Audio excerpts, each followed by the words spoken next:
अस्सलाम वालेकुम एवरीवन। मैं उम्मीद करती हूँ आप सब लोग ठीक ठाक होंगे और अपने इम्तिहानात की तैयारी जो है वो अच्छे तरीके से कर रहे होंगे, क्योंकि टाइम आप लोगों का बहुत शॉर्ट रह चुका है। प्रॉबेबली 1 मंथ है और 1.5 मंथ है बाकी 11th-12th क्लास के लिए।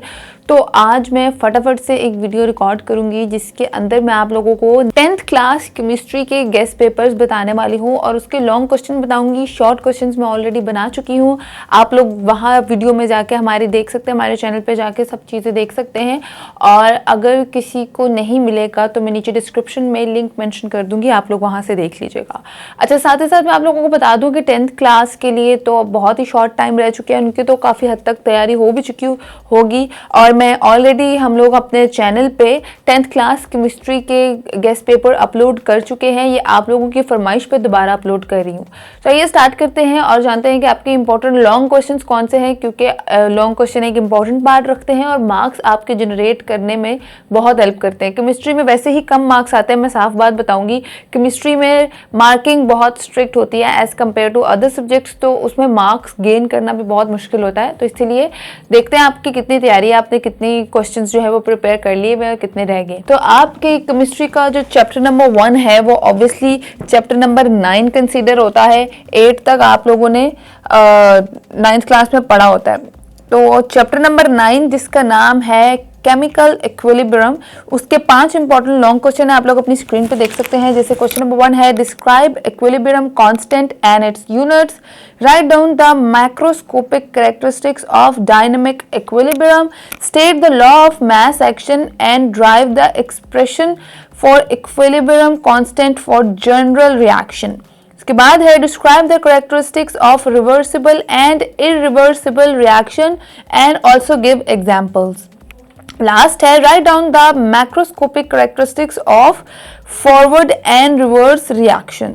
ठीक है, ये है आप लोगों के चैप्टर नंबर 9 जिसका नाम है केमिकल इक्विलिब्रियम, उसके इंपॉर्टेंट लॉन्ग क्वेश्चंस। उसके बाद चैप्टर नंबर 10 है जिसका नाम है acid bases and salt. Question number 1 है what are conjugate acid and bases, explain with examples, explain the Lewis concept of acids and bases, describe the reaction of acids with metals, what are indicators, explain, write note on bases, salt and double salt।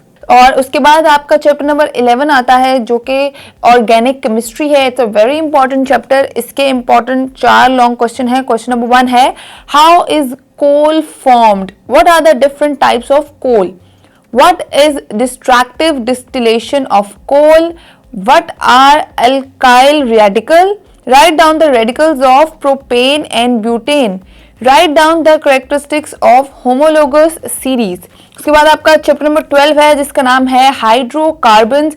इसके important long question है write down 5 physical properties of alkynes. और question number 2 है alkynes are source of heat, explain it. इसको आपने explain करना है। इसके भी इंपॉर्टेंट 2 ही क्वेश्चंस हैं। उसके बाद आप लोगों का बायोकेमिस्ट्री का चैप्टर आता है which is also very important chapter, जिसमें से 5 लॉन्ग क्वेश्चंस हैं जो मैं आप लोगों को बता रही हूँ। क्वेश्चन नंबर 1 है एक्सप्लेन ओलिगोसैकेराइड्स, फिर है explain the sources and uses of lipids, write down the sources and uses of carbohydrates, what are polysaccharides, give their properties, what is meant by vitamins, explain its types in detail। फिर chapter number 14 आता है आपका environmental chemistry का। उसके important long questions हैं। Number 1 पे है give the characteristics of troposphere और why temperature decreases upward in the sphere। ठीक है, उसके बाद है why is CO considered a health hazard।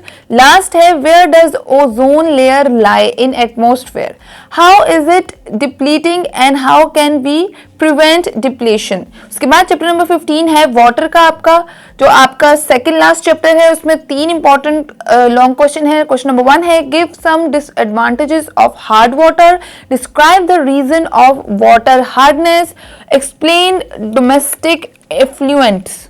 ठीक है, फिर आपका चैप्टर नंबर 16 है जो कि आपका लास्ट चैप्टर है। इसका नाम है केमिकल इंडस्ट्री। इसके इंपॉर्टेंट 4 लॉन्ग क्वेश्चन है। क्वेश्चन नंबर 1 है how crude oil is refined, explain 2 important fraction of petroleum along with their usage. उसके बाद है describe the method of ore concentration, give the uses of diesel oil and fuel oil, और last है describe different step of urea preparation. तो ये आप लोगों के केमिस्ट्री के इंपॉर्टेंट लॉन्ग क्वेश्चन थे, देख लें। अगर आप लोगों को ये सब आते हैं तो वेल एंड गुड है, आप लोगों को अच्छे मार्क्स डेफिनेटली मिल जाएंगे। अगर आपका इसमें से कोई क्वेश्चन मिस हो गया है और आप लोगों ने इसके अलावा भी कोई और किए हैं तो आप लोग ये भी प्रिपेयर कर लीजिएगा, ठीक है। मुझे दें इजाजत, मैं दोबारा आऊंगी एक और यूजफुल सी वीडियो के साथ। तब तक के लिए अल्लाह हाफिज। और मेरी तरफ से तमाम 10th 9th 11th 12th class के स्टूडेंट्स को बहुत सारी वेल विशेज हैं। अल्लाह ताला आप लोगों को कामयाब करे जी।